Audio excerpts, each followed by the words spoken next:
Recording on कर देता हूँ। यस, ठीक है, ये लेक्चर में अपलोड करूंगा, बाकी 3 तो अपलोडेड थे, है ना सर? हाँ बोलो। सर ये मतलब सर फिजिक्स में कोई डाउट रहा तो सर आपको मतलब कांटेक्ट कर सकते ना नंबर के थ्रू कि यस, नहीं हाँ कर सकते? सकते हो, कर सकते हो ना, चलेगा ना सर? बिल्कुल कर सकते हो, हाँ ओके सर। ठीक है। ओके, सो हाँ अब देखो, देखो हमने sine cos ten trigonometric ratios देखे थे, इनकी वैल्यूज देखी थी। मुझे बताओ साइन की वैल्यूज, साइन की मैक्सिमम वैल्यू कितनी होती है? 1 1। और मिनिमम? -1 -1 0 मिनिमम -1 होती है। अरे साइन नेगेटिव भी तो होता है, थर्ड क्वाड्रेंट में, फोर्थ क्वाड्रेंट में होता है कि नहीं होता है? हाँ सर। तो 0 थोड़ा ना नेगेटिव भी होते हैं ना, ये सारे फंक्शन पॉजिटिव नेगेटिव दोनों होते हैं, एएसटीसी रूल में देखा था ना हमने। Yes sir. समझ में यस आया? सर। जैसे साइन 91 होता है, वैसे साइन 270 -1 होता है, ठीक है। साइन 90 क्या होता है? 1। वैसे साइन 270 क्या होता है? -1 नेगेटिव -1 तो साइन की मैक्सिमम 1 होती है और मिनिमम -1 होती है, कॉस की भी मैक्सिमम 1 होती है, मिनिमम -1 होती है, टेन की मैक्सिमम इंफिनिटी और मिनिमम -इंफिनिटी होती है। समझ में आया क्या? Yes sir. हाँ, तो इनके ग्राफ भी फिजिक्स में कभी कभी काम में आते हैं, तो साइन कोस टेन के ग्राफ बना लेते हैं। समझ में आया? किसके ग्राफ? टॉपिक Tan लिखो, cos ग्राफ tan। ऑफ, हाँ graph of sine cos ten, ठीक है। तो इस एक्सिस में मैं साइन थीटा की वैल्यू लिखूंगा और इस एक्सिस में थीटा, है ना। ग्राफ के बारे में भी मैं तुम्हें पढ़ाऊंगा बाद में, है ना। अभी ऐसे समझो, थोड़ा बहुत तो ग्राफ पता होगा, 2 एक्सिस होती है, वैल्यूज चेंज करते हैं, उसके हिसाब से एक्स की वैल्यू के हिसाब से वाई की वैल्यू चेंज होती है, होती कि नहीं होती है? एक्स एक्सिस में जो वैल्यू हम डालते हैं उसके हिसाब से वाई एक्सिस की वैल्यू चेंज होती है, ठीक है। जैसे मुझे बताओ, एक्स एक्सिस में थीटा 0 कहाँ होगा? यहाँ पर होगा। Yes sir. तो जब थीटा 0 होता है तो साइन 0 कितना होता है? 0 0 होता है, तो वाई एक्सिस में भी वैल्यू यही आएगी। समझ में आया? तो थीटा की वैल्यू मैं डाल रहा हूँ 0, है ना, फिर π/2, फिर पाई, फिर 3π/2, ऐसी वैल्यू होती है, फिर 2π। समझ में आया क्या? ऐसे रहती है ना, ये क्या लिखा मैंने, 90, 180, 270, 360। 360। समझ में आया क्या? Yes sir. हाँ, यस सर। साइन 90 पर साइन थीटा, साइन π/2 कितना हो जाता है? 1। ये मान लो ये 1 है, ठीक है। और साइन साइन 3π/2 पर हो जाता है -1। ये रेंज बता, इस रेंज के बीच में इसकी वैल्यू रहेगी, रहेगी कि नहीं रहेगी? 1 से लेके -1 की इसकी वैल्यू अल्टरनेट होती जाएगी, वेरी करेगी। ये इसकी आउटपुट है 1 से लेके -1, ठीक है।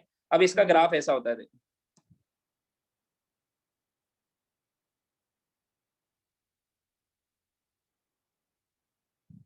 और अगर मैं आगे बढ़ाऊं तो ऐसे ऐसे कंटिन्यूसली ऐसे देखो, हम पूरा बेसिक पे ध्यान देके पढ़ रहे हैं, पूरा ये पूरा बेसिक है, इससे आपका बेसिक स्ट्रांग होगा। और जिसका बेसिक स्ट्रांग है उसकी फिजिक्स स्ट्रांग है, पहले से बोल रहा हूँ मैं। जिसका बेसिक वीक है उसका फिजिक्स पूरा वीक रहेगा। सो इसलिए मैं पूरा बेसिक पे ध्यान दे रहा हूँ, तुम भी ध्यान दो, ठीक है। समझ में आया क्या? Yes sir. तो इधर देखो, ये Yes, साइन sir. π/2 पर ये वैल्यू 1 हो गई, साइन पाई पर फिर 0 हो गई, साइन 180 0, साइन 360 0। समझ में आया? साइन 3π/2, इस पर ये -1 हो जाती है साइन 270 पर, फिर ऐसे रिपीट करती जाएगी आगे, ठीक है। यहाँ क्या आ जाएगा? यहाँ आ जाएगा 3π, यहाँ आ जाएगा 4π। समझ में आया? ये ग्राफ आया समझ में? Yes sir. Yes sir.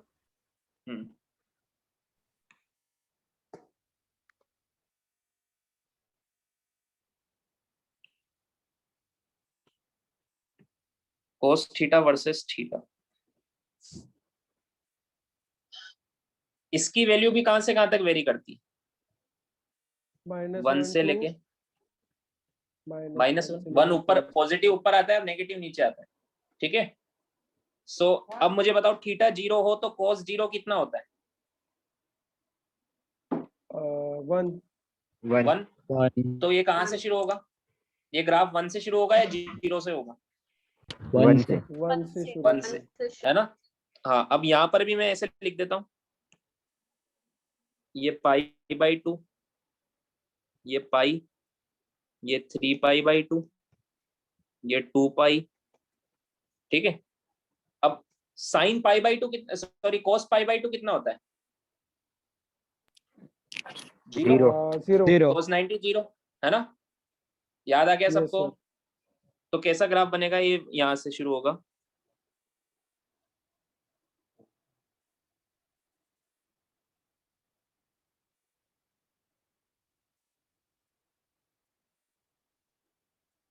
ठीक है। अब देखो यहाँ पे, देखो cos 0 +1, cos π -1, समझ में आया? cos 180 कितना होता है? -1। आया समझ में? हाँ। उसके आगे वैल्यू रिपीट होती जाएगी, ठीक है। देन बनाओ, ये 2 ग्राफ बनाओ। Yes, sir.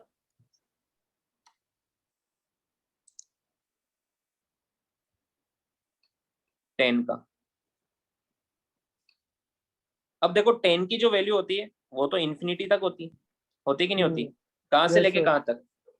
माइनस इन्फिनिटी से, नेगेटिव इंफिनिटी से इंफिनिटी पॉजिटिव हाँ। तो इंफिनिटी इन्फिनिटी तो हम इस ग्राफ में इन्फिनिटी तक तो दिखाई नहीं सकते, तो डैश डैश से दिखाएंगे। समझ में आया क्या? प्लस इन्फिनिटी वहां ऊपर जा रहा है, ऐसे यहाँ ऊपर जा रहा है प्लस इन्फिनिटी इधर, और माइनस इन्फिनिटी नीचे जा रहा है। इसकी रेंज देखो, प्लस इन्फिनिटी से माइनस इन्फिनिटी वेरी कर दी। अब मुझे बताओ इन्फिनिटी कब होता है, कितने एंगल पर होता है इन्फिनिटी? 90 पर। यस समझ में आया? हाँ। और tan 0 कितना होता है? 0। 0 तो इसका ग्राफ ऐसे, ये यहाँ पर अगर मैं π/2 लिखूं, इसके आगे मैं ऐसे डैश डैश से 0 से क्यों शुरू हुआ? tan 0 क्या होता है? 0, है ना। और अगर मैं इधर -π/2 लिखूं, इधर माइनस में भी ये ग्राफ देखो, इधर भी उल्टा भी ऐसे पीछे जाएंगे तो ऐसा बनेगा है, ठीक है। ये ऐसा, समझ में आया क्या? माइनस एंगल में ही बना सकते हैं, इधर क्या होंगे? नेगेटिव एंगल होंगे इधर, है ना। समझ में आया? वैसे ही ये वाला, ये -π/2 पर, रुको इसको ब्लैक से बनाता हूँ।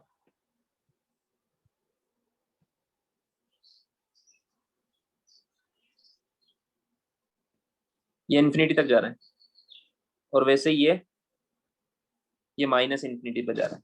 समझ में आया? कब? जब ये वैल्यू हो जाती है π/2, और जब ये वैल्यू क्या हो जाती है? -π/2। समझ में आया? देन tan π, जैसे यहाँ मैं पाई लिखूं,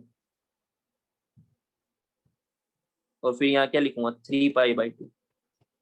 तो पाई पर फिर 0 होता है, tan π 0 होता है, बट इधर ये ऐसा सेम ग्राफ बनेगा। ये इन्फिनिटी जा रहा है, और इधर ये, समझ में आया? यस सर आया समझ में? ऐसा ग्राफ बनेगा।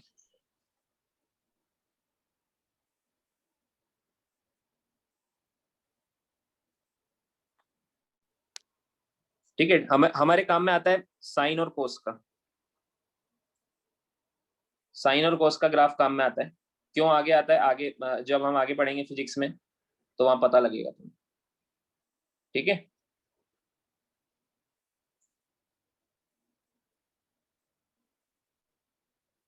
फिजिक्स में वेव्स पढ़ी होगी तुमने, वेव्स ऐसी बनती है ना, साइन और कोस जैसी बनती है कि नहीं बनती है? Yes, sir. हाँ सर है ना। छोटी क्लासेस में वेव्स पढ़ी होगी, ऐसी बनती है, ट्रांसवर्स वेव, देखिए। तो वहां पर ये साइन कोस और भी बहुत सारी जगह काम में आते हैं इनके ग्राफ, ठीक है।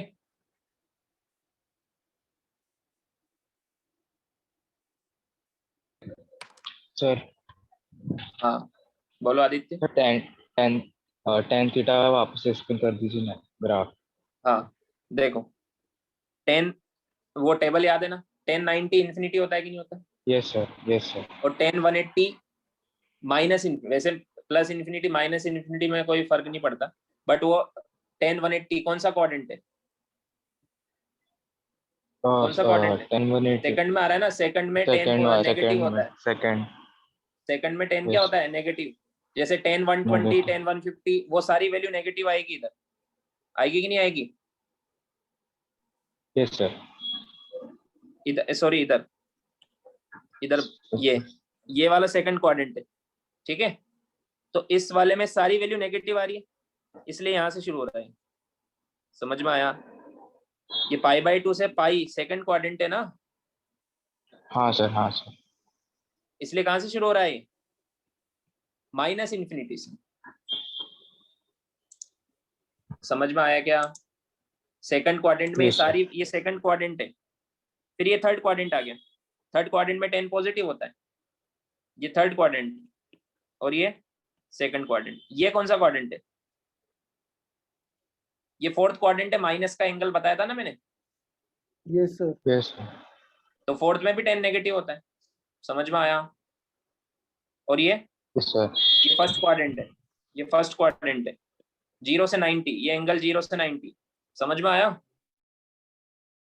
Yes sir. आ गया आदित्य समझ में? Yes sir. Yes sir. हाँ, सो बना लिया सबने? Yes, sir. हटा दूं शीट? Yes, sir. ऐसे सेम आगे ऐसे बनेगा, 10 का और आगे तक बना सकते हो, ठीक है? इंपॉर्टेंट है साइन और कोस, अच्छे से ये सारी वैल्यूज देख लो एक बार, साइन और कोस दोनों, है ना? क्लास के बाद रिवीजन में भी कर लेना। अब देखो और इसमें और ट्रिग्नोमेट्री में और क्या क्या इंपॉर्टेंट क्वेश्चंस तो नहीं आते फिजिक्स में, बट कंसेप्ट काम में आते। जैसे मुझे हमने क्या देखा कि साइन थीटा की जो रेंज होती है वो 1 से -1 के बीच में होती है, मैक्सिमम वैल्यू 1 होती है और मिनिमम Yes. -1 होती है। मान लो 2 साइन थीटा है, इसकी रेंज क्या होगी?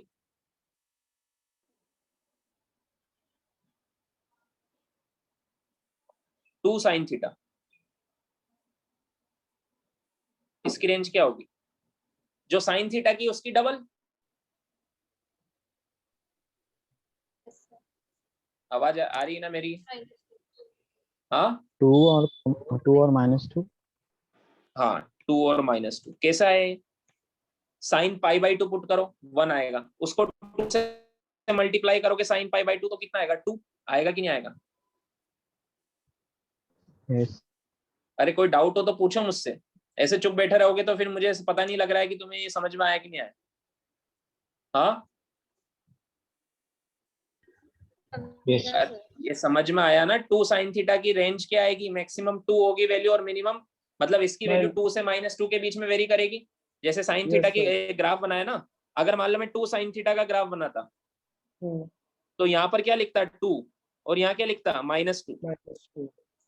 बाकी सब सेम हो जाता, फिर आगे ग्राफ आया समझ में? Yes sir.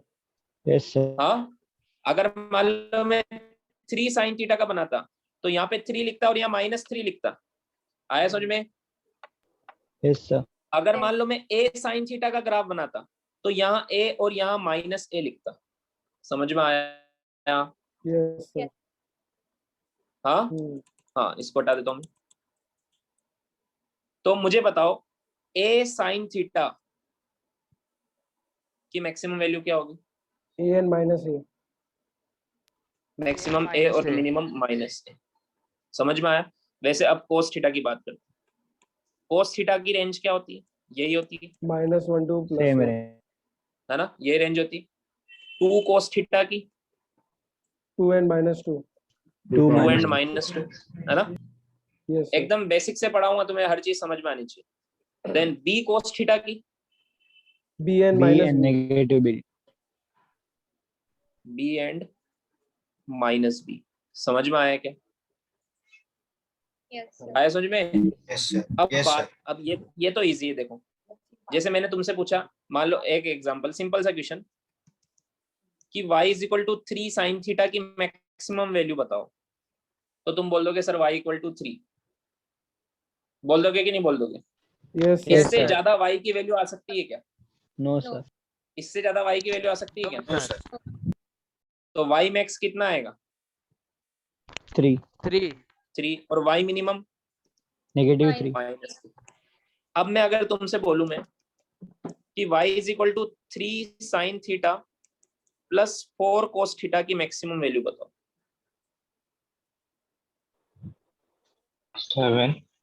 7. देखो सब पहली बार में ये आंसर देते हैं बट ये गलत है।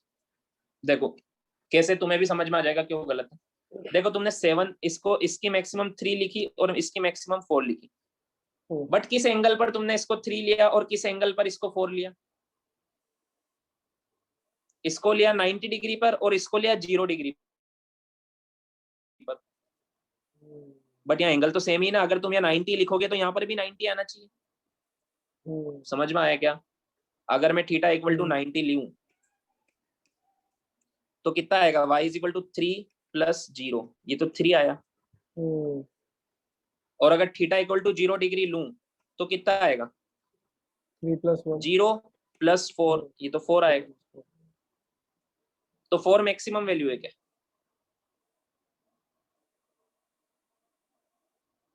Yes. 4 भी नहीं है, 4 भी नहीं है। समझ में आया क्या? सर पर तो वो कैसे निकालेंगे? 3 साइन से मल्टीप्लाई हो रहा है तो मैक्सिमम 3 आएगा और 4 कॉस से मल्टीप्लाई तो मैक्सिमम 4 आएगा, तो उससे 7 ही आना चाहिए ना। अरे लेकिन ये फंक्शन थीटा है ना, फंक्शन किस पे डिपेंड कर रहा है? थीटा पर। तो थीटा दोनों की अलग अलग क्यों डालोगे तुम? जो इस अगर इसमें 90 डालोगे तो इसमें भी 90 ही पुट करना पड़ेगा। समझ में आया मैं क्या बोल रहा हूँ? ओके सर, समझ में आ ये किस पे, y की वैल्यू किस पे डिपेंड कर रही है? y is a function of theta, theta पर। थीटा पे डिपेंड कर रही है ना। तो थीटा तुम 90 डिग्री डालोगे तो 3 आया आंसर, 7 Yes, कैसे sir. आएगा? और थीटा 0 डिग्री डालोगे तो आंसर 4 आएगा, 7 कैसे आएगा? समझ में आया क्या? तो ये गलत है, इससे मैक्सिमम Yes, नहीं sir. निकलेगी। ऐसे अलग अलग थोड़ा ना मानना है दोनों को फंक्शन। हाँ अगर ये होता, अगर ये पूछते कि मान लो y1 है 3 साइन थीटा, है ना, और y2 है 4 कोस थीटा, या 3 साइन थीटा 1 4 कोस थीटा 2। अब मुझे बताओ y1 प्लस y2 की मैक्सिमम वैल्यू, तो इसमें एंगल अलग अलग है। समझ में आया? तो अब 7 आता। हाँ इसकी 3 आएगी और इसकी 4 आएगी। समझ में आया? आया समझ में? बट क्वेश्चन क्या है? क्वेश्चन समझ में आया? एक ही एंगल है दोनों Yes. में, तो एक ही एंगल पर बतानी है, तो ना मैक्सिमम वैल्यू 0 पर होगी ना 90 पर होगी। तो हमें यह भी बताना है कि कितने एंगल पर वो मैक्सिमम वैल्यू होगी। समझ में आया क्या? हाँ Sir, please repeat. मैंने क्या बोला? हालांकि मैंने सब समझाया। मैंने क्या समझाया कि थीटा सेम है, तो ना तो मैक्सिमम वैल्यू 0 पर होगी ना 90 पर होगी। होगी क्या? नहीं। तो फिर किस एंगल पर होगी? और मैक्सिमम मेन तो हमें निकालना है, मैक्सिमम कितनी होगी। आया समझ में? अगर अलग अलग फंक्शन हो तो हम अलग अलग तो इजीली निकाल सकते हैं, बट ये मिक्स है तो इसको कैसे निकालेंगे? समझ में आया? तो इसको सोल्व करते हैं। देखो इसको सोल्व करते हैं, इसको मैं इधर लिख देता हूँ। ये क्वेश्चन कैसे सोल्व करेंगे, फिर इसका डायरेक्ट ट्रिक बताऊंगा मैं। देखो इसको कैसे सोल्व करेंगे। देखो क्या करो कि साइन थीटा का कोफिशिएंट कितना है 3 और कोस थीटा का कितना है 4। समझ में आया? तो 3 और 4 से मिला के एक ट्राइंगल बनाओ। 3 और 4 से मिला के एक ट्राइंगल बनाओ। ये मान लो 3 ये 4, किसी को भी 3 और 4 रख सकते हो। ये तो 5 ही होगा, होगा कि नहीं होगा? Yes sir. और अगर ये Yes, 3 sir. और ये 4 है तो ये एंगल कितना होगा? 37 डिग्री बताया था मैंने, यस सर। है ना? ये एंगल कितना होगा? 37। समझ में आया? पता है ना? 10 37 कितना होता है? 3/4, 3/4 है ना? 3/4। अब ये जो हाइपोटेनियस आया, ये जो हाइपोटेनियस आया, इससे मल्टीप्लाई और डिवाइड करो। ये 3 और 4 से जो ट्राइंगल बनाओगे इससे हाइपोटेनियस कितना आएगा 5। 5। तो यस 5 से सर मल्टीप्लाई और डिवाइड करना है। मान लो ये होता है 6 sign theta plus 8 cos theta, तो इससे ट्राइंगल बनाते तो हाइपोटेनियस कितना आता? डबल 10 10। तो 10 से मल्टीप्लाई और डिवाइड करते हैं। समझ में आ रही है स्टेप? एक बार स्टेप सीख लो, फिर बाद में मैं शॉर्ट ट्रिक बता दूंगा। डायरेक्ट शॉर्ट ट्रिक बताऊंगा तो तुम्हें मजे नहीं आएंगे। समझ में आया क्या? Yes sir. तो पहले Yes, स्टेप sir. सीखो। तो पहले क्या करना है, इन दोनों से ट्राइंगल बनाना है, उससे जो हाइपोटेनियस आएगा उससे मल्टीप्लाई और डिवाइड करना है। तो उससे मल्टीप्लाई और डिवाइड कर देते हैं। तो 5 इंटू 5, बताओ कोई फर्क पड़ेगा क्या? नहीं सर। मल्टीप्लाई डिवाइड करने में कभी कोई फर्क नहीं पड़ता है। अब इस 5 को अगर मैं अंदर ब्रैकेट में ले जाऊं तो दोनों से डिवाइड होगा ये,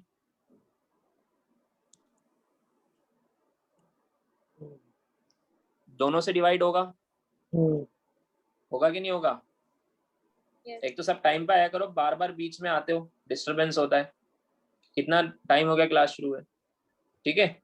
सो मुझे बताओ, इस ट्राइंगल को देख के बताओ 3/5 कितना होगा?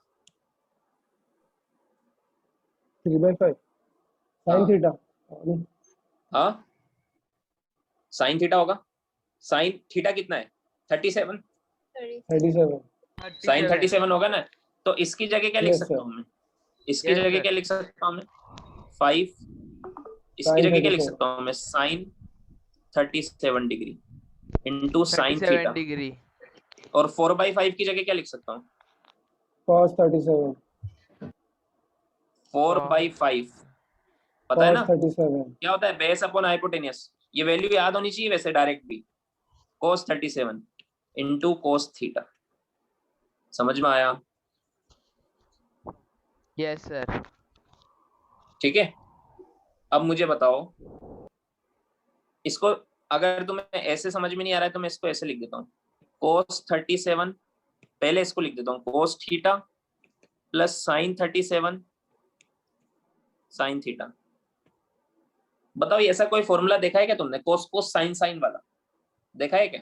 हाँ सर। Yes, sir. हाँ सर। बताया था ना लास्ट क्लास में। देखा है cos A और माइनस बीच में cos प्लस B। है। cos a हाँ, minus बीच cos में b. प्लस है। cos a minus cos b। तो किसी को भी a मान लो, इसको मान लो या इसको मान लो, किसी को भी a मान लो, तो क्या बन जाएगा?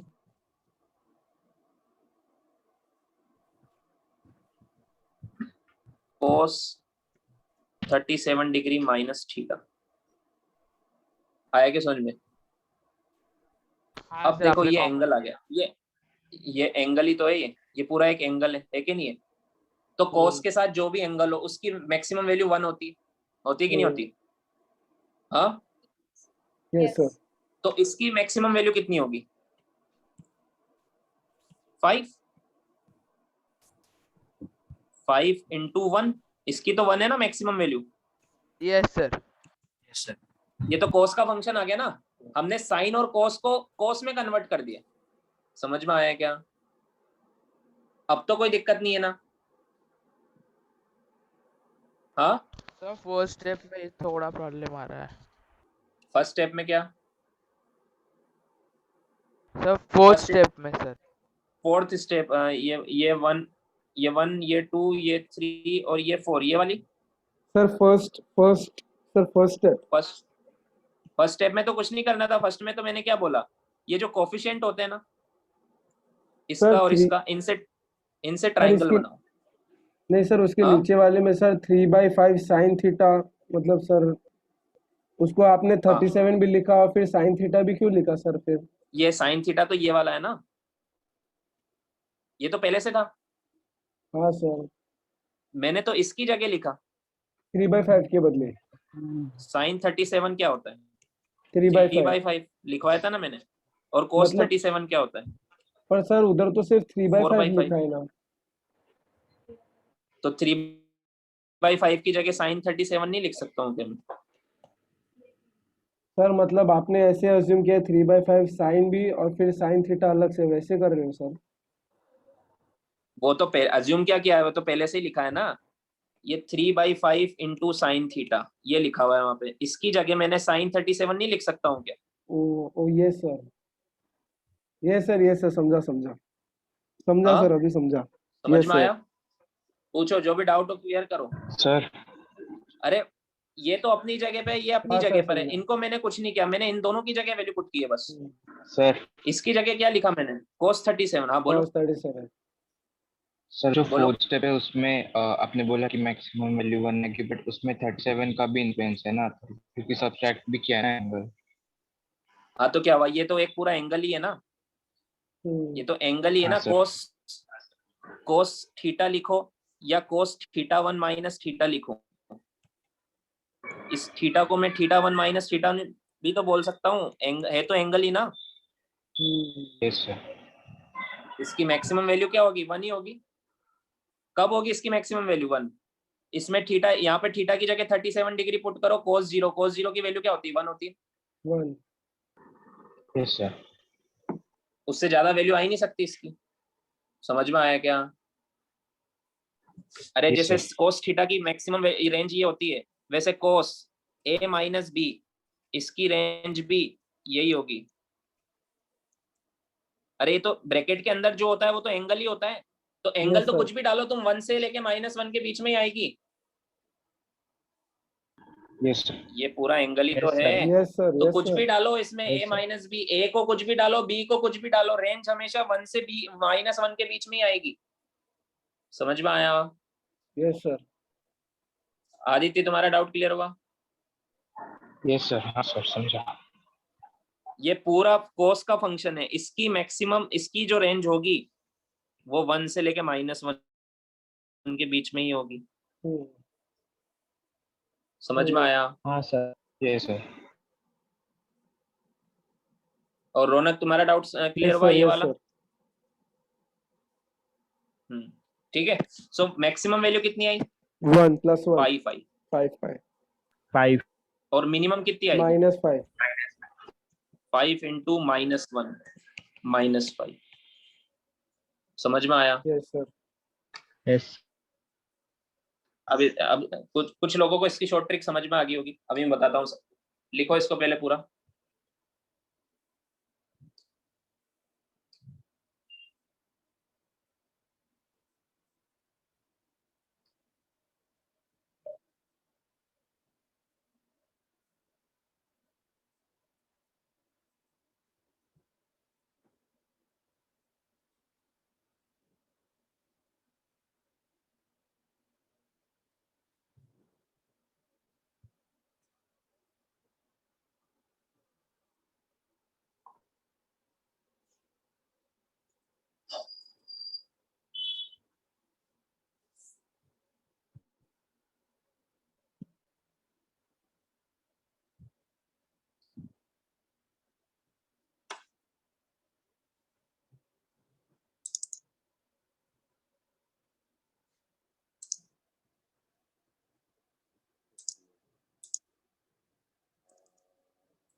लिख लिया?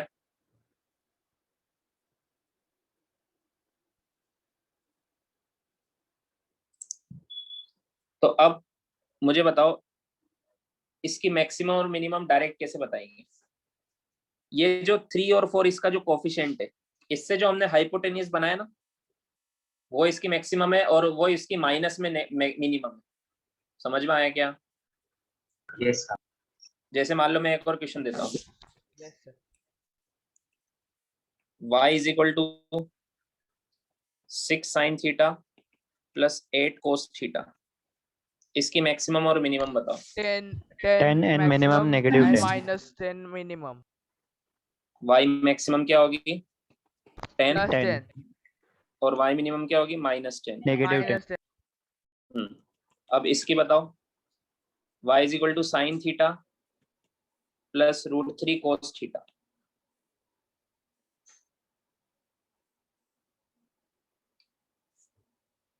Maximum is 2 and minimum is -2. हाँ कैसे बताएंगे? इसका ट्राइंगल बनाएंगे हम। Pythagoras theorem. ठीक है, तो ये एक लिखेंगे 1 और एक लिखेंगे √3, तो ये कितना आएगा? हाइपोटेन्यूस 2। 2. 2 आएगा, तो ये Yes, इसकी sir. मैक्सिमम है। y मैक्सिमम कितना 2 और y 2 मिनिमम कितना -2 -2। तो इसको ऐसे ऐसे डायरेक्ट याद रख लो। इफ अगर हमसे पूछा जाए y is equal to a sin theta plus b cos theta, तो इसकी मैक्सिमम वैल्यू होगी under root of under root a A square square plus minus b, B square और मिनिमम क्या होगी minus under root A square plus B square. समझ में आया? Yes, sir. ठीक है, कैसे आया वो भी बताया मैंने। आया समझ में? लिख लो। Yes sir.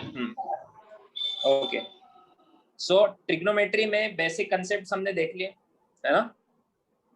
अब फंक्शन में हमने देखा था कितने टाइप्स ऑफ फंक्शन होते हैं। 5 अलजेब्रिक फंक्शन जो तुम्हें पहले से इक्वेशंस वगैरह सोल्व करनी आती, क्वाड्रेटिक वगैरह है ना, उसके ग्राफ वगैरह हम बाद में देखेंगे थोड़ा बहुत, जितना फिजिक्स में काम में आता है।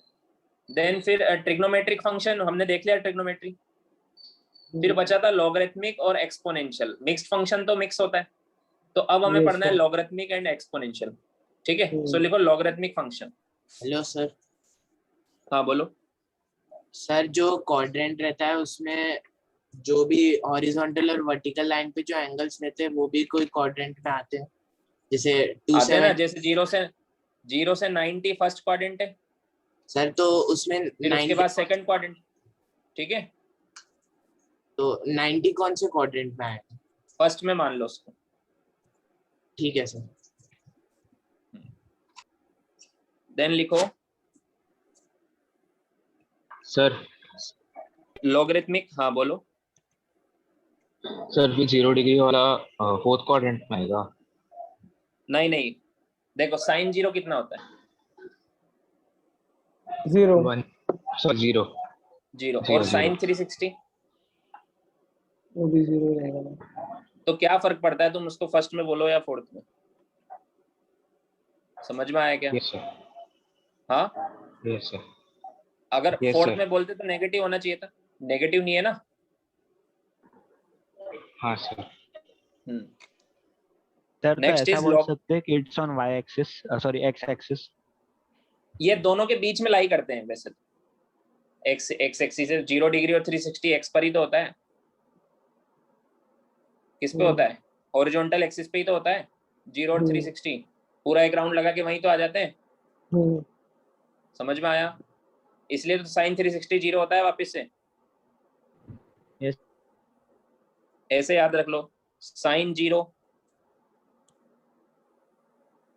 साइन 2 पाई, साइन 4 पाई, साइन 6 पाई, ये सब 0 है। इन सब की वैल्यू 0 है। ठीक है। Okay. अरे मैं जो बोल रहा हूँ समझ में आ रहा है ना? हाँ सर। Yes sir. तो फर्क ही नहीं पड़ता, तुम इसके बारे में सोचो कौन से क्वाड्रेंट में। आया समझ में? Yes sir. हाँ, अब लिखो लॉगरिथमिक फंक्शन। अब देखो काम तो हमारा अलजेब्रिक फंक्शन, ट्रिग्नोमेट्री, इनसे चल जाता है। फिर ये एक और फंक्शन किस काम के लिए आया है? देखो इससे कुछ मैथमेटिकल कैलकुलेशन इजी हो जाती है। कैसे होती है अभी देखेंगे हम। तो इसमें सबसे पहले लिखते हैं हम, it is used to simplify some mathematical calculations। ठीक है। अब कैसे कैलकुलेशन इजी होती है? देखो कोई भी रियल पॉजिटिव नंबर जो है, कोई भी रियल पॉजिटिव नंबर, रियल और पॉजिटिव नंबर, उसको हम दो तरीके से, 2 वेज से रिप्रेजेंट कर सकते हैं। कितने तरीके से रिप्रेजेंट कर सकते हैं?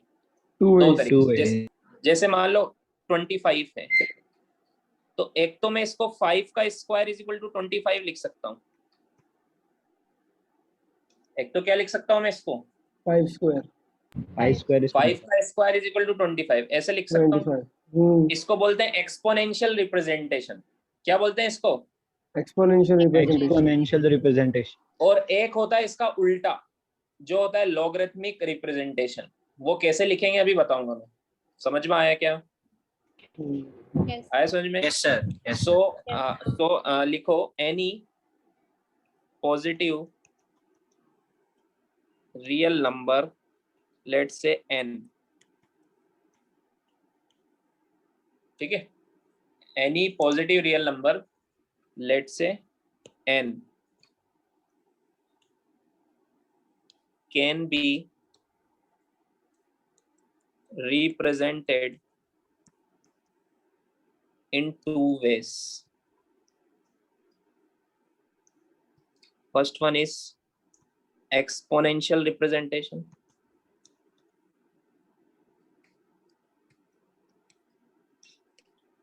और सेकंड होता है इसका उल्टा, लॉगरिथमिक। उल्टा किस सेंस में होता है अभी समझ में आएगा। लॉगरिथमिक रिप्रेजेंटेशन,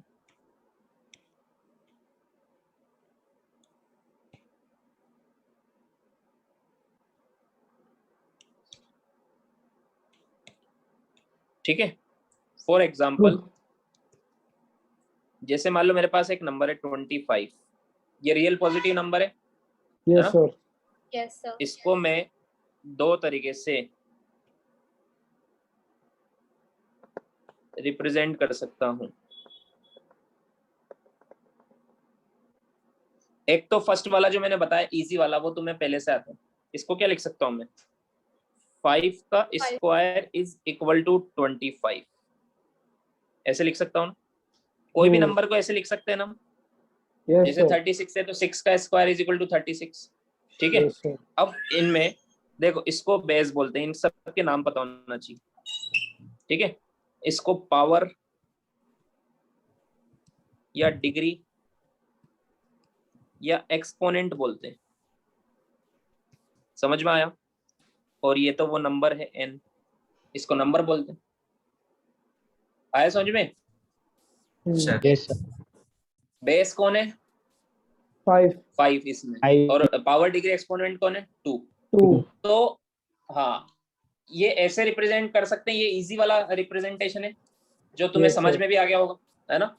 सो अब इसका उल्टा रिप्रेजेंटेशन जो होता है उसको बोलते हैं लॉगरिथमिक रिप्रेजेंटेशन। उसको भी बिल्कुल तुम्हें अभी समझ में आ जाएगा क्या मतलब है उसका। देखो, जैसे मान लो मैंने बोला 36, तो अब तक हम क्या पूछते थे कि 6 का स्क्वायर 36 होता है, ऐसे पूछते हैं ना। अब तक तुमसे अगर मैं बात करूं तो कैसे पूछा जाता है? 6 का स्क्वायर कितना होता है, तो तुम बोलोगे 36। समझ में आया? Yes, sir. इसमें देखो, तो इसमें तुमसे पूछा, इसमें आंसर इस 25 है। तुमसे पूछा 5 की स्क्वायर कितना होता है, तुमने आंसर दिया 25। समझ में आया? Yes, yes sir. सर। अब उल्टा पूछेंगे, लॉगरिथमिक में आपसे उल्टा पूछा जाएगा। क्या पूछा जाएगा कि 5 की कौन सी पावर 25 होती है, तो आंसर तुम दोगे सर 2। Convert. समझ में आया? Sir. अब क्या पूछेंगे? उल्टा पूछेंगे। अभी तक क्या पूछ रहे थे? 5 का स्क्वायर कितना होता है, तो तुमने आंसर दिया 25। समझ में आया? Yes. अब क्या पूछेंगे इसका उल्टा कि 5 की कौन सी पावर 25 होती है, तो बताओ इसमें क्या चीज निकालनी है? हमें पावर निकालनी है। पावर निकालनी है। और एक्सपोनेंशियल में क्या निकालना था? नंबर निकालना था। नंबर। लॉगरिथमिक में नंबर पता होता है, पावर निकालनी होती है। समझ में आया? Yes, sir. हाँ, अब इस तरीके को कैसे लिखेंगे, कैसे मैथमेटिकली, जो मैंने बोला ना तुमसे कि 5 की कौन सी पावर 25 होती है, इसको लिखेंगे कैसे, उसको बोलते हैं लॉगरिथमिक रिप्रेजेंटेशन। समझ में आया क्या? Yes sir. हाँ अब सर। उसको मैथमेटिकली कैसे लिखते हैं वो देखो। इसके लिए हम यूज करते हैं LOG, लॉग। क्या यूज करते हैं? LOG। अब मैं तुमसे पूछ रहा हूँ 5 की कौन सी पावर 25 होती है, तो आंसर में तो 2 आएगा कि नहीं आएगा? हाँ। आएगा ना। अब 5 क्या बेस है, ये 5 क्या था? बेस। और आंसर में मिलता है पावर। समझ में आया क्या? तो 5 की तो बेस यहाँ पर लिखते हैं, इसके नीचे थोड़ा सा ये बेस लिख दिया मैंने। अब 5 की कौन सी पावर 25 होती है, तो वो नंबर यहाँ आएगा, तो इसका आंसर आएगा 2। समझ में आया क्या? ये मीनिंग होता है इसका। जैसे मान लो मैंने लिखा, 25 होती है। बातें मत करो, आवाज आ रही है, log y to the base a is equal to x। इसका मीनिंग क्या है कि y की a की कौन सी पावर y होती है, इक्वल टू x। तो वो x होती है। X समझ में आएगा इसके हिसाब की से। पावर x होगी जिसका आंसर y आएगा। हाँ, अब इसको मैं उल्टा करूंगा तो a की power x is equal to y आएगा। समझ में आया क्या? इसको बोलते हैं एंटी लॉग लेना, जो तुम मैथ्स में बार बार सुनोगे, फिजिक्स में भी कभी कभी सुनोगे। आया क्या समझ में? Yes sir. फिर Yes, से sir. देखो, ये चीज तुम यही समझ जाओ तो ज्यादा अच्छा है।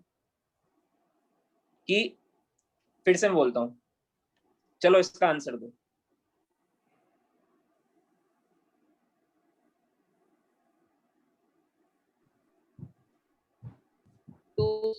टू कैसा आया कि 2 की कौन सी पावर 4 होती है? 4 तो 2 होती है। इसका आंसर दो।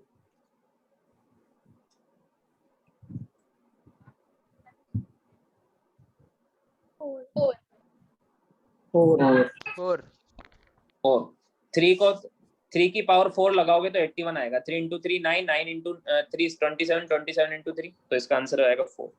समझ में आया क्या? है ना?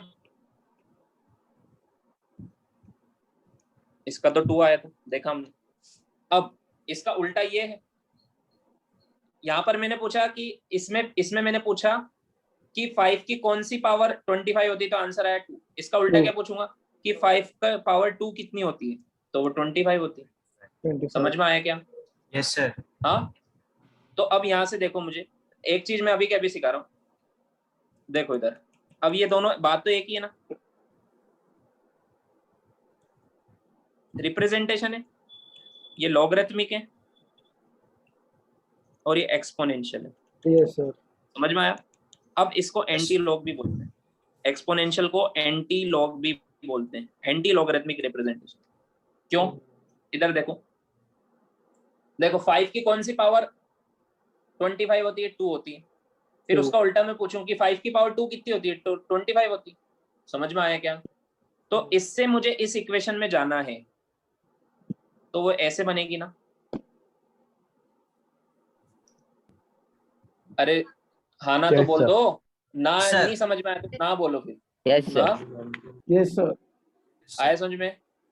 हाँ, अब जैसे अब मान लो मैंने बोला इसका एंटी लॉग लो, तुम लेना अब log y to the base a equal to x। इसका एंटी लॉग लेने का मतलब है इसको एक्सपोनेंशियली रिप्रेजेंट करो।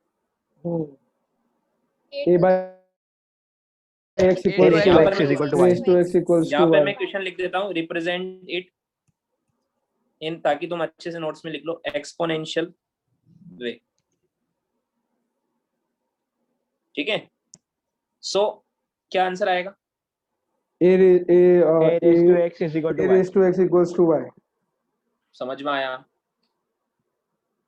Yes sir. Yes, अब sir. जनरली इसको ऐसे बोलते हैं एंटी लॉग ले लो। क्या ले लो? Anti anti log. लॉग। मतलब अगर मैं इधर से लॉग हटाऊंगा ना, समझ में आया, तो इधर क्या बचेगा? y। y। इसको ऐसे लिख लो, y इधर लिख दूं और a की पावर x इधर लिख दूं, कोई फर्क पड़ेगा क्या? है ना? या फिर तुमसे पूछा जाए कि find the value of y, तो y की वैल्यू कितनी आई? a की पावर x आई कि नहीं आई? यस। तो उसके लिए तुम्हें y के आगे वाला log हटाना पड़ेगा। समझ में आया क्या? Yes sir. हाँ सर। y वाला log तुम्हें हटाना पड़ेगा ना। तो जब Yes, log sir. दूसरी तरफ जाता है तो वो एक्सपोनेंशियल फॉर्म में बन जाता है। ये कौन सा फॉर्मेट है? एक्सपोनेंशियल। ये पावर वाला है ना ये। समझ में आया? Sir. Yes sir. Yes, sir. आया समझ में? बहुत अगर तुम ऐसे याद रखोगे तो log तुम्हें बहुत इजी लगेगा, वरना तुम सोचोगे log क्या होता है, LOG लिखते रहते हैं, क्या होता है ये, समझ में ही नहीं आएगा। आया क्या समझ में अभी? Yes, sir. हाँ, तो अगर मैं इस यहाँ से मुझे y अलग करना है तो इधर से log हटाना पड़ेगा, तो इधर जाएगा तो वो एंटी लॉग बन जाएगा। एंटी लॉग मतलब एक्सपोनेंशियल फॉर्म में आ जाएगा। समझ में आया? तो बेस की, ये बेस कौन है, ये, और एक्सपोनेंशियल फॉर्म में बेस कहाँ पर होता है, नीचे होता है। समझ में आया क्या? तो यहाँ Yes, पर sir. बेस कौन था, यहाँ पर ये बेस है, देखो ये बेस है यहाँ पे, और ये वही है जिसको हम क्या बोलते हैं, डिग्री, पावर या एक्सपोनेंट, तीनों में से जो इच्छा हो बोल सकते। और ये तो नंबर है। समझ में आया? Yes, sir. हाँ, तो एक बार और मैं बोल रहा हूं, अब मुझे बताओ इसका log of p to the base q is equal to r। मुझे बताओ p कितना होगा, Q raised to R. Raised to q raise to r, p कितना होगा? ये करना तुम्हें आ गया तो तुम्हें थोड़ी बहुत सिंपल मैथमेटिक्स, फिजिक्स में इतना कभी कभी काम में आता है, इतना बस, इतना सा, वो भी कभी कभी बाद में आएगा। समझ में आया क्या? तो वहां पे कुछ बच्चे अटक जाते हैं, इसलिए मैं नहीं चाहता वहां पर कुछ बच्चे अटके। तो ये तुम्हें समझ में आ गया Yes, sir. Yes, sir. है ना? कितना भी बच्चों को कितना भी डीप में ये वाला टॉपिक मैथमेटिक्स में पढ़ा दो, फिर भी अटकते हैं इन चीजों में। तो इसलिए बिल्कुल बेसिक से समझ रहे हैं हम, ये सब तो मैथ्स में ही पढ़ोगे, बट हमें तो इतना ही आना चाहिए। तुम्हें इतना आ गया क्या, तो मैं आगे बढ़ू। Yes, sir. Yes, sir. Yes, sir. Physics में इतना आता है तो Yes. काम हो जाए, Yes, sir. ठीक है? हाँ, लिखो इसको। Done, sir.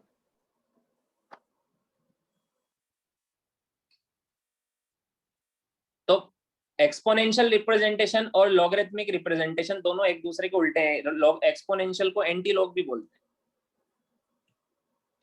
क्यों बोलते हैं, समझ में आया? Yes. ये कहने का तरीका है कि जैसे 5 का स्क्वायर तुमसे पूछते हैं तो तुम बोलोगे 25, ठीक है? आया समझ में? अब लॉगरिथमिक वे में कैसे पूछेंगे, वो एक्सपोनेंशियल वे था। लॉगरिथमिक वे में कैसे Log पूछेंगे कि base 5 to की कौन 5. सी पावर 25 होती है। समझ में आया? तो ये तो तुम्हें लॉगरिथमिक से फीलिंग आए वैसे समझा है, बट तुम्हें क्या काम में आएगा, ये ऐसी कैलकुलेशन तुम्हें काम में आएगी फिजिक्स में कि ऐसा कुछ लिखा हुआ है, लॉग हटाओगे तो क्या होगा, अगली स्टेप में क्या होगा जब हम लॉग हटाएंगे। समझ में आया क्या? तो अगली स्टेप में ये होगा, ऐसे करना आ जाएगा। Yes, sir.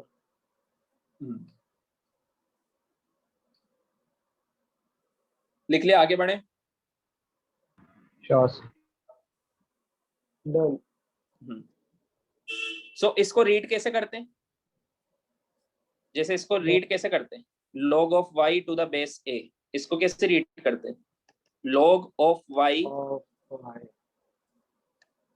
To the base a। समझ में आया?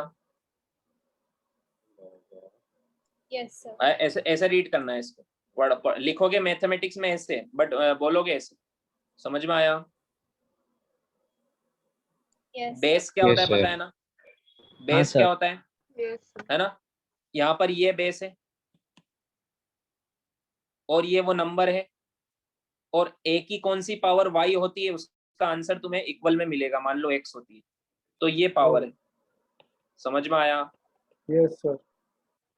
ठीक है? सो तीनों चीज क्लियर होनी चाहिए। हाँ, अब एक दो क्वेश्चन कर लेते हैं थोड़े से। जैसे ये वाले तो सारे लिख लिए ना तुमने, ये वाला, ये वाला, Yes, sir. ये सब लिख लिए। हाँ, एक दो और कर लेते हैं।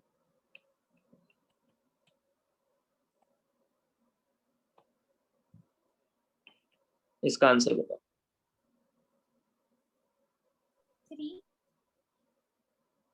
3 आएगा। कितना आएगा? 3। 3. बट मैं चाहता हूं तो इसको तुम डायरेक्ट मत लिखो, इसको तुम ऐसे लिखो। इसको मैंने मान लिया x है। क्या है? x।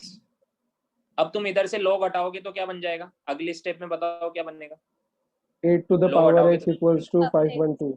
512. हाँ, 512 इज इक्वल टू 8 की पावर x बन जाएगा। समझ में Yes, आया? sir. Yes, ये सबको sir. समझ में आई ये वाली स्टेप? Yes, sir. हाँ, Yes, sir. हाँ। Yes, sir. अब ये 512 को तुम क्या लिख सकते हो, 8 का क्यूब लिख सकते हो ना। 8 का cube. दोनों तरफ पावर इक्वल हो जाएगी क्योंकि बेस Yes, सेम है। तो Yes, x sir. Equal to कितना आया?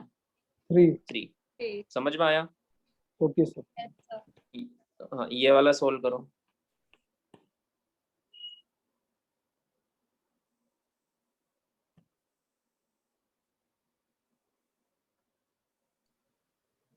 सर 1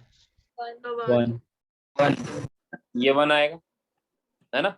72 की कौन सी पावर 72 होती है? ऐसे डायरेक्ट ही बोल दोगे 1 होती है सर, बट इसको एक बार ऐसे लिख लो, प्रैक्टिस चाहिए मुझे इसे, ये करने की प्रैक्टिस चाहिए अच्छे से। क्या करने की? इसको लॉग को इधर ले जाओ तो 72 इज इक्वल टू क्या बनेगा? Power x equals to 72। 72 की पावर x ये बनेगा, और इधर क्या है? पावर 1, तो x कितना आ गया? 1। समझ में आया? आया समझ में? Yes sir. Yes, sir. Yes, sir.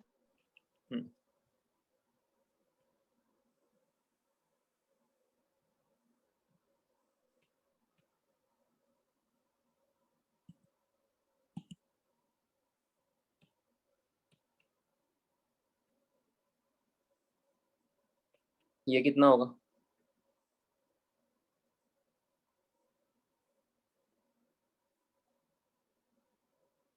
Sir -1। -1 होगा। किसी को डायरेक्ट नहीं आ रहा है तो ये वाला जो मेथड हम कर रहे हैं ना वैसे करो, क्योंकि डायरेक्ट जरूरी नहीं सारे आ जाएंगे तुम्हें, इसलिए मैंने फिर ये ऐसे ऐसे करना बताया। ठीक है,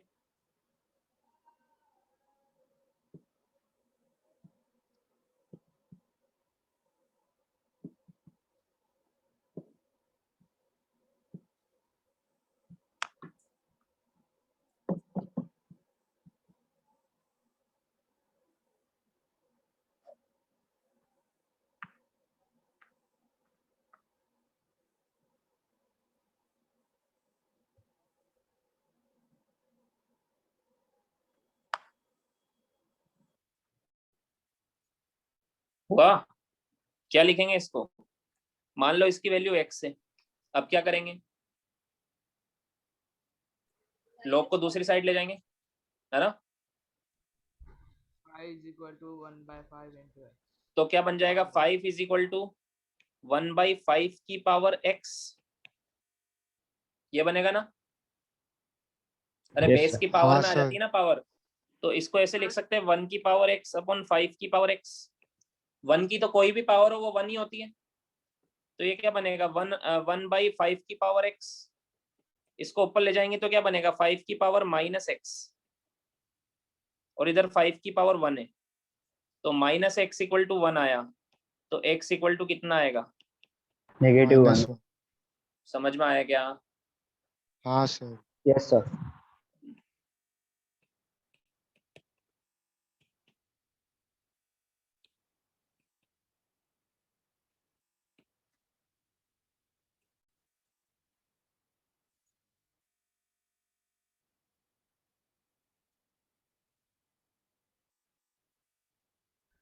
सर 0। 0 आएगा। तुम ट्राई कर रहे हो, मैं बता दूं?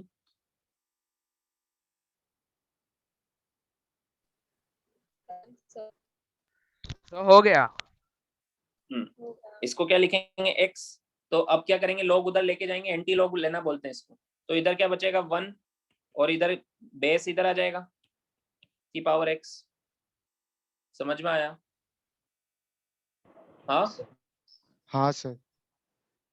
अब मुझे बताओ अब क्या करेंगे? 15 की कौन सी पावर 1 होगी? 15 किसी की 0 होगी ना, तो x इक्वल टू 0 आ गया। किसी भी नंबर की पावर 0 हमेशा 1 होती है, तो ये log 1 जब भी पूछा जाए इसका आंसर 0 ही आएगा, बेस कुछ भी हो। समझ में आया? Yes, sir. हाँ सर। Yes, sir. तो ये कुछ रिजल्ट हम याद रख लेते हैं, हालांकि ये सब तो मैथ्स में डीप में ज्यादा पढ़ोगे। हमें तो लॉग का मीनिंग समझ में आना चाहिए, हमें तो लॉग इधर से उधर ले जाना आना चाहिए। समझ में आया? फिजिक्स में वो उतना हाँ काम सर। लाता है। ठीक है, सो कुछ रिजल्ट याद रख लेते हैं। जैसे फर्स्ट, अगर मान लो ये लिखा हुआ है log n to the base n, जैसे ये वाला क्वेश्चन था, कितना आंसर आया था? 1। मतलब बेस और नंबर सेम हो तो आंसर 1 आता है। समझ में आया क्या? हाँ सर। हमेशा ऐसा होगा। Second, log n to the base 1/n, जैसे ये वाला क्वेश्चन, जो नंबर हो और बेस उसका इनवर्स हो, उल्टा हो, तो आंसर हमेशा क्या आएगा? -1। -1। समझ में आया? Yes sir. थर्ड, अगर log 1 हो और बेस कुछ भी हो, आंसर हमेशा क्या आएगा? 0 0। 0 समझ में आया? yes sir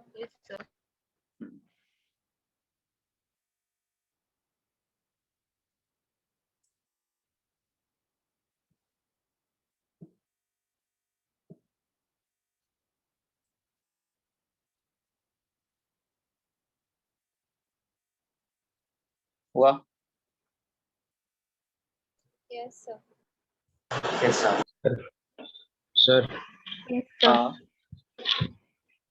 सर बोलो थर्ड आदित्य। वाले एग्जांपल में थर्ड वाले रिजल्ट में अगर n 1 होगा तो किसमें?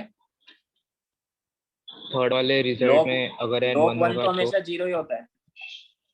log 1 तो हमेशा 0 ही होता सर है। नीचे n की वैल्यू 1, क्या? n की वैल्यू 1 हुई तो n की n की वैल्यू 1 log, हुई तो हाँ कुछ भी हो, ये n की वैल्यू 1, log 1 हमेशा 0 होता है। निकाल के देख लो ना, या 1 लिख लो ये क्वेश्चन में। Okay sir. अच्छा ये बोल रहे हो दोनों आएगा ना? log 1/1, तो ये 1 होगा। हाँ ये सर पूछ ये रहे हो क्या? पूछ रहा था। हाँ हाँ सर। log 1/1, ठीक है वो 1 होगा। 1 की पावर कौन सी, 1 की कौन सी पावर 1 होती है? 1 ही कोई होती है। भी सर वो नहीं होगी। हाँ Yes, समझ sir. में आया? बढ़े आगे, लिख लिया सबने? yes sir yes sir. yes sir अब देखो, ये एक और log जो काम में आता है, उसका नाम है नेचुरल log। वो क्या होता है देखो, इसी में सब टॉपिक लॉगरिथमिक ही चल रहा है। नेचुरल log,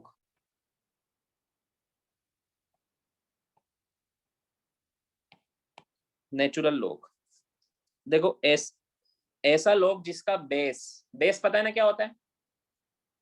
बेस बताया ना अभी मैंने क्या होता है? yes हाँ sir सर। Yes sir. हाँ, Yes.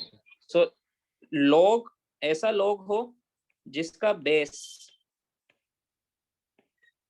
e हो। ये e एक नंबर होता है, नेचुरल नंबर बोलते हैं इसको। इसकी वैल्यू होती है 2.71। ये तुम मैथमेटिक्स में पढ़ोगे इसके बारे में, ठीक है? अभी बस इसकी वैल्यू याद रखो। e क्या एक नंबर है, इसकी वैल्यू कितनी होती है? जैसे पाई होता है ना 3.14। yes sir आवाज आ रही है ना? हाँ सर। Yes sir. वैसे ये एक हाँ, नंबर सर। होता है। तो ऐसा लोग जिनके बेस में ई लिखा हो उनको नेचुरल लॉग बोलते हैं। क्या बोलते हैं? Natural log. नेचुरल। और इसका सिंबल होता है ln। ln, ठीक है? ln, ऐसा लॉग जिसका बेस हो 2.71 ई। तो जैसे मान लो एक लॉग है, फॉर एग्जांपल एक नंबर है y is equal to log of x to the base e, ठीक है? तो इसका बेस कितना दिख रहा है तुम्हें? e दिख रहा है। हाँ सर। तो इसको डायरेक्ट मैं ln ऑफ x लिख सकता हूँ। मतलब डायरेक्ट में क्या लिख सकता हूँ? y is equal to ln of x। इसका मतलब क्या है? इसका अगर नीचे कुछ नहीं लिखा है तो ln लिखा हुआ है, तो बेस कितना हुआ? बेस कितना हुआ? 2.71। हाँ मतलब e हुआ। समझ में आया? अब मुझसे पूछा फाइंड x, फाइंड x बताओ। तो वो ln को दूसरी तरफ ले जाएंगे तो क्या बनेगा? ई पावर वाई। e की पावर y। इसका बेस कितना है यहाँ पर? जो हमने लिखा नहीं है, लेकिन है तो e ना। समझ में आया? ln लिखा हुआ है मतलब बेस कितना है? ई। अरे थोड़ा रिप्लाई कर दो, बाकी सब लोग सो रहे हैं क्या? हाँ, तो अगर मैं ln को इधर ले जाऊंगा तो x बचेगा, तो उधर जाके ये y तो पावर है, ये y तो पावर है ना। बेस क्या है? e। तो y की पावर e लिखूं या e की पावर y लिखूं? E raise to 1। e की पावर y। समझ में आया? नहीं sir, can you repeat this? Yes, sir. देखो इधर, अगर मैंने ऐसे लिखा log टू द बेस, अगर मैं इसका x निकालना है तो ये log हटाऊंगा तो क्या बनेगा? x इक्वल टू e की पावर y बनेगा ना? हाँ, हाँ।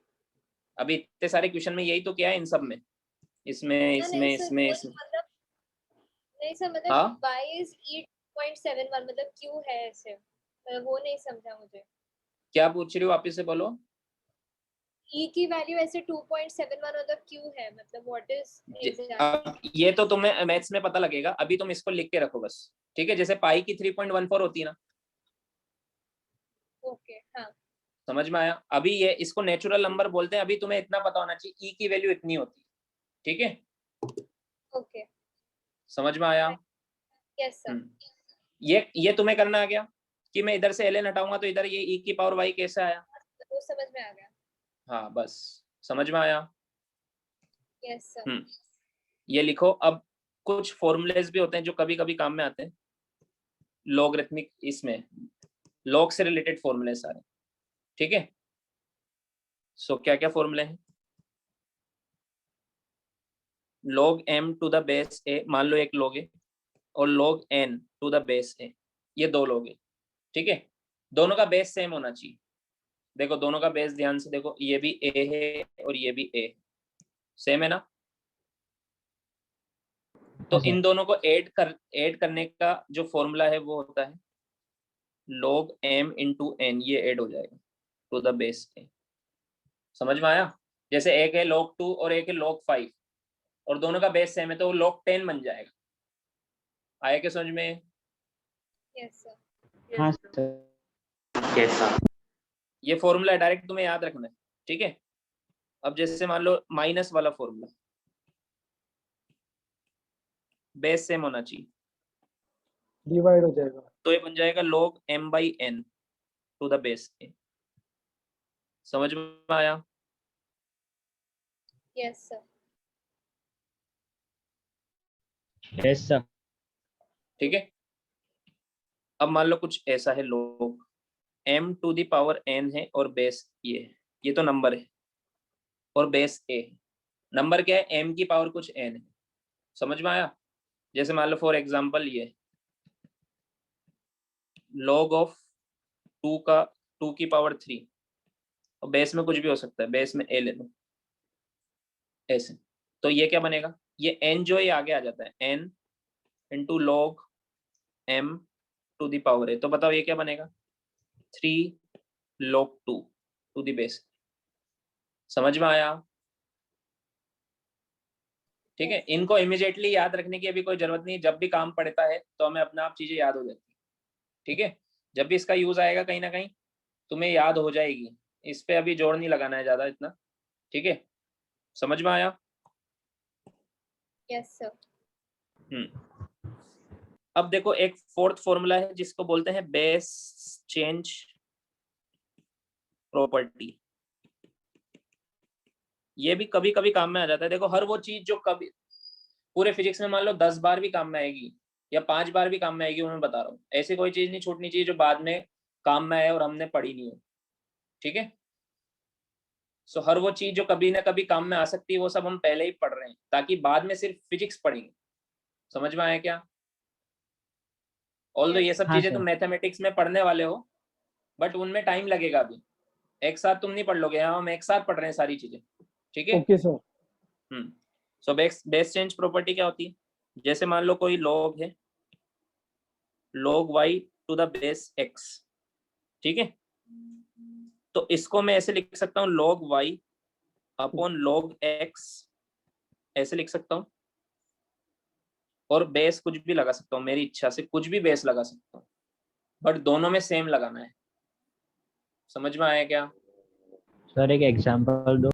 तो भी दूंगा, पहले इसमें देखो, इसको ध्यान से देखो, इसको ध्यान देखो, ठीक है? हाँ एग्जांपल sir. देता हूँ। जैसे मान लो मतलब सर बेस भी एक नंबर बन जाता है नीचे जाके। हाँ बेस भी एक log का पावर नंबर बन Number. जाता है। Yes yes sir. हाँ, जैसे मान लो ये है ये। अब जनरली हमें क्या ln ज्यादा काम में आता है, LOG के कंपेयर में ln ज्यादा काम में आता है फिजिक्स में। तो मुझे इसको ln में कन्वर्ट करना है, तो बेस क्या होना चाहिए? E। Yes. इसको मुझे ln में कन्वर्ट करना है तो बेस क्या, नेचुरल नंबर में कन्वर्ट करना है तो बेस क्या होना चाहिए? E। E. तो सबसे पहले मैं ये बेस चेंज प्रॉपर्टी लगाऊंगा, तो इसको क्या लिखूंगा? log 5 अपॉन log 2 ऐसे लिख दूंगा। समझ में आया? Yes sir. और बेस में लगा दूंगा E। बेस में क्या लगा दूंगा? E। E। तो ये क्या बन जाएगा? ln of 5 ln upon 5। ln 2। समझ में आया? Yes, sir. ln of 5 upon ln of 2। ठीक है? मतलब सर हर बार बेस में E आएगा मतलब? नहीं, जो इच्छा वो लगा सकते हो। मैंने क्या बोला, यहाँ A लिखा है मैंने, E नहीं लिखा है। यहाँ पे कोई भी नंबर, एनी बेस। ठीक है? तो सर कोई तुम और चाहो तो नंबर यहाँ है? पर कुछ भी लगा सकते हो, जैसे तुम यहाँ चाहो तो यहाँ पर कोई दूसरा नंबर भी लिख सकते हो, बट जनरली क्या होता है, हम इसको काम में लेते हैं ln में कन्वर्ट करने के लिए, तो ओके E सर। लगाते हैं। ठीक है,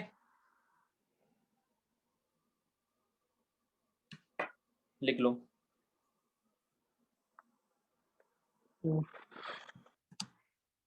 अब मुझे बताओ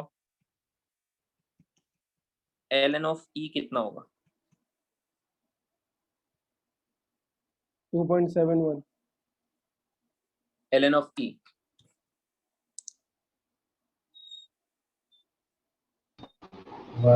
सोचो, 1 होगा ये?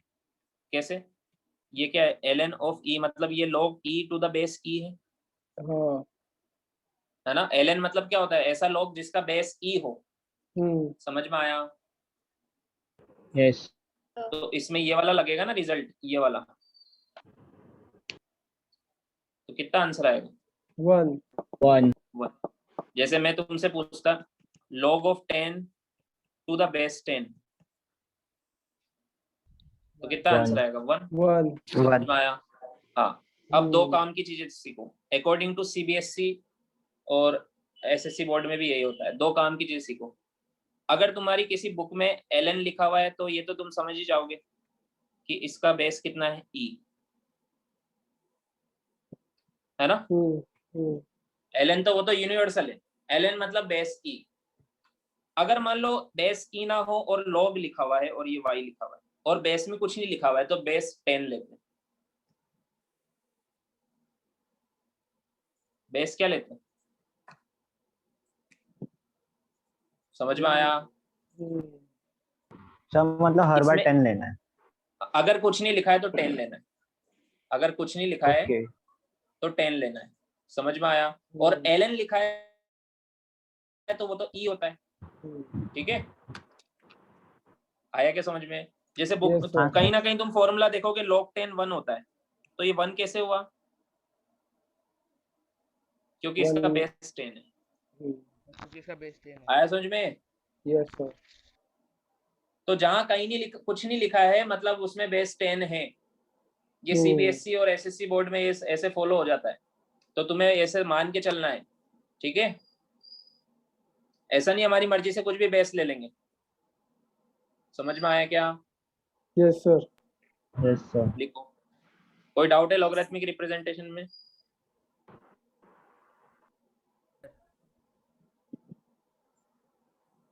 No, sir.